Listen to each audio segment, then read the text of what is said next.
Bienvenidos una vez más a Un Día con Ángel aquí en Excelsior TV, en este jueves para empezar a cerrar la semana con algo que tenga mucha combustión. Vamos a redondear el tema de ayer de esta ocurrencia, el presupuesto base cero. Ayer quedaron algunas cosas en el tintero en relación con esta metodología, hoy en desuso prácticamente en todo el mundo. No hay ahorita alguien en su sano juicio que diga, en este gobierno vamos a utilizar o utilizamos esa metodología. Las razones, creo que ya lo comentamos aquí, es el papeleo, no hay personal, es engorroso y no olvidemos que el uso de los recursos públicos es, antes que cualquier otra cosa, una expresión de las políticas públicas o de la visión del desarrollo del gobernante en turno. De tal manera, pues, que si en un determinado momento la metodología presupuesto base cero dijere ese programa hay que desecharlo, hay que cancelar esta partida presupuestal porque el análisis costo-beneficio, que es algo fundamental en la metodología de presupuesto base cero y que aquí no nos han dicho absolutamente nada al respecto. ¿Por qué? Porque no es base cero el presupuesto que están elaborando. Como dije ayer, va a ser un presupuesto más bien base 2018 y usted, persona inteligente, ya entendió de qué se trata eso. Pero hay otro elemento, se lo comento muy rápidamente.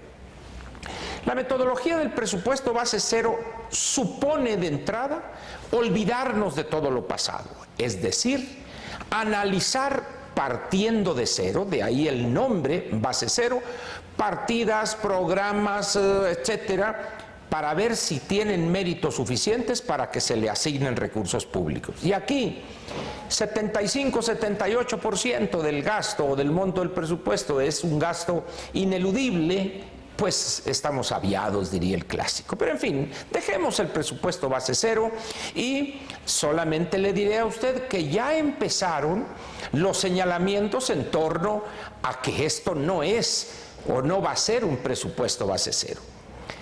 Aquí estamos, vayamos al comentario de hoy. Estamos ante una situación curiosa. Una de las estrategias más socorridas por los políticos, no solo aquí en México, ni solo en este gobierno, es prácticamente regla de oro de los políticos. Esto es algo que se podría coloquialmente decir de esta manera: escurrir el bulto. Un político es casi un pescado enjabonado. Difícilmente encontrará usted un político en su sano juicio que acepte la necesidad y que él además concretaría esa necesidad, la satisfaría de hacer recortes en el gasto en un país como el nuestro. ¿Por qué?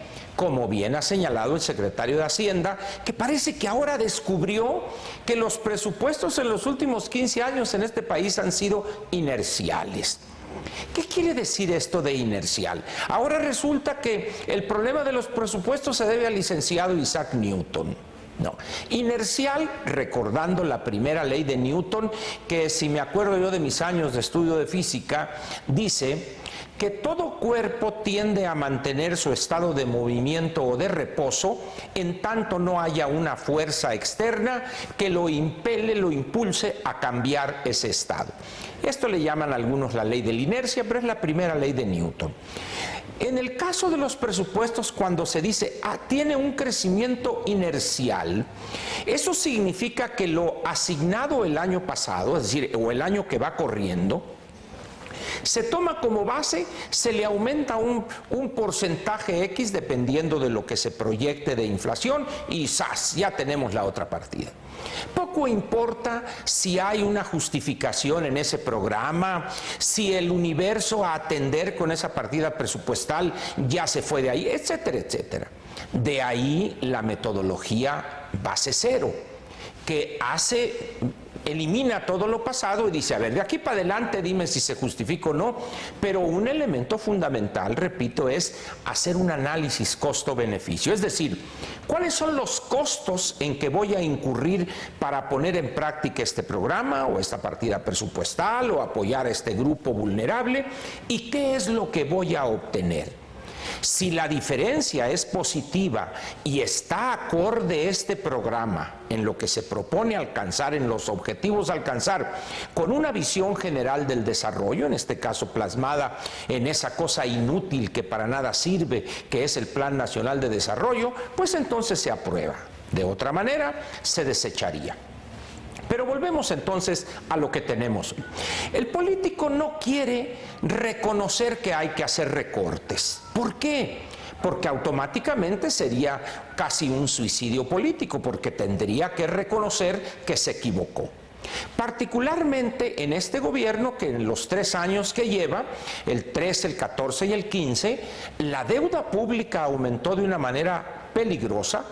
Y segundo, los efectos que nos dijeron se iban a obtener con ese incremento del gasto han brillado por su ausencia. De tal manera que nos endeudamos más, gastamos más y el crecimiento estancado o para abajo. En esas condiciones, y a esto le agrega a usted la caída en los precios del petróleo, pues hay que hacer recortes. Pero, ojo, aquí es donde viene el presupuesto base 2018. ¿Se imagina usted que el secretario de Hacienda saliera a decir, señores, no pudimos hacer esto, los presupuestos que elaboramos para estos 3 años fueron inerciales, no llevaron un análisis objetivo de áreas, etcétera, etcétera, y por eso vamos a hacer recortes, y zas, y zas, y zas? Pues en ese momento, esas aspiraciones para de aquí a 3 años posiblemente se esfumen.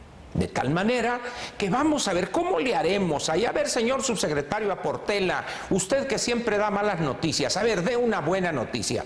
No, pues el presupuesto base cero, señor secretario. ¿Y por qué? Pues porque ahí la culpa no sería de usted, sino sería de la metodología.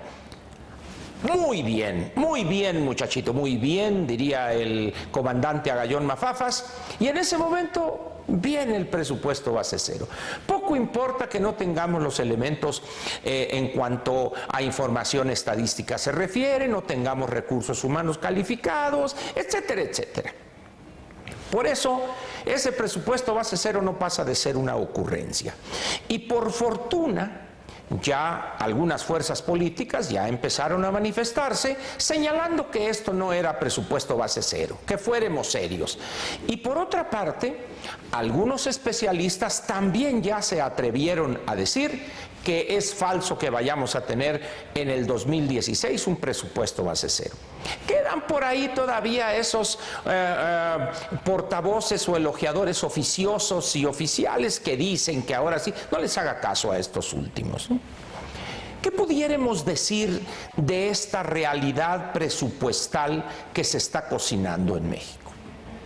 Es evidente que ya no podemos seguir manteniendo esa ficción de los crecimientos inerciales, súbele el 5%, súbele el 4%, súbele el 6%. ¿Por qué? Porque ya no hay recursos. Dice usted, pero si hay muchos. No. Recuerde usted que de esos 4.7 billones de pesos que alcanzó el monto del presupuesto de egresos de la Federación para este año, hay que tomar en cuenta la severa reducción de los ingresos petroleros. Por otra parte, partidas ineludibles como es el gasto de pensiones están creciendo en una forma peligrosa. Y así sucesivamente. Estos programas que ahora nos dicen que van a compactarlos, que si la cruzada contra el hambre la vamos a meter en Progresa o en Prospera, quién sabe cómo se llama. ¿Qué va a pasar con eso? Hay una serie de programas sociales, entre comillas, que otorgan beneficios sociales también entrecomillados, que carecen de la mínima sustentabilidad financiera en el tiempo. Es a tal grado que hoy, por ejemplo, hay un periódico de circulación nacional donde uno de sus reporteros elabora una buena nota en relación con el planteamiento del gobierno federal de cancelar las aportaciones que el gobierno mexicano hace a través de diferentes dependencias a organizaciones internacionales, de las cuales incluso somos fundadores hace prácticamente 60 años. Dice usted, a ver, ¿qué estaremos tan fregados que la economía 15, como dijo el presidente, la economía 15 del mundo, no tiene ni para pagar 289, 290 millones de pesos en el año 2016 para cumplir con sus obligaciones como miembro fundador de muchísimas organizaciones internacionales. Si esa es la propuesta que trae el gobierno federal, cancelar esas partidas, estamos entonces ante un problema grave, que no puede resolver el presupuesto base cero, ni ninguna forma de programar y presupuestar. Estaríamos prácticamente ante una debacle, dice uno, en un presupuesto de 4.7 billones de pesos, que equivaldría a la tasa actual que le gusta a usted, 310 mil millones de dólares. ¿No podemos ahorrar en alguna otra área 289 millones? Por eso pregunto, ¿tan fregados estamos? Porque puede ser que lo estemos, pero yo creo que la forma correcta de enfrentar esa situación de debilidad de las finanzas públicas no es en modo alguno recortar nuestras aportaciones o cancelarlas para el año 2016 a muchas o a todas las organizaciones internacionales en las cuales nosotros, como dije, fuimos sus socios fundadores. Hay una reducción sensible en los ingresos que recibe el erario. Ahora se aplicó a partir de ayer, si no estoy equivocado, este impuesto al valor agregado, tasa 16%, que ya estaba planteado en la ley, pero por razones que ignoramos, no se había aplicado. Que se los pone a los taquitos, sándwich, tortas, lo que usted compre de alimentos preparados en las tiendas de conveniencia.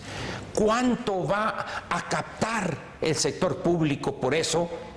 Dice uno, 5,000 millones de pesos. No, 269 millones de pesos. Y dice uno, ¿vale la pena una cosa como esa? Pero bueno, será tanta la necesidad que dicen hay que agarrarse de un clavo ardiendo, de cualquier fuente financiera, porque las cosas están graves. Al final del día, ¿qué es lo que queda? Simple y sencillamente que necesitamos hacer un alto en el camino en lo que se refiere al tiradero de dinero, al despilfarro que hace el sector público. No de ahorita, no solo de este gobierno, hay que aclararlo. Tenemos decenios en ese dispendio, en esa política de hacerle creer a millones de mexicanos que mientras ellos voten por mí, les voy a resolver todos sus problemas, desde la cuna hasta la tumba. Lo único que tienen que hacer ellos es, cada vez que haya una elección, voten por mí y yo me encargo de todo lo demás. Eso se acabó ya, señores. Pero en fin, no falta quien se quiera negar o quiera negar la realidad. Sin embargo, esta señora terca, ahí está, friegue tocando la puerta. Espero que haya sido de su interés este comentario y lo espero mañana, donde vamos a cerrar la semana con algún tema ligerito, porque al otro día, el sábado, pues está lo que interesa a los mexicanos, la Copa de Oro. Muchas gracias y buenas noches. Te invitamos a seguir cuestionando la información con los siguientes videos.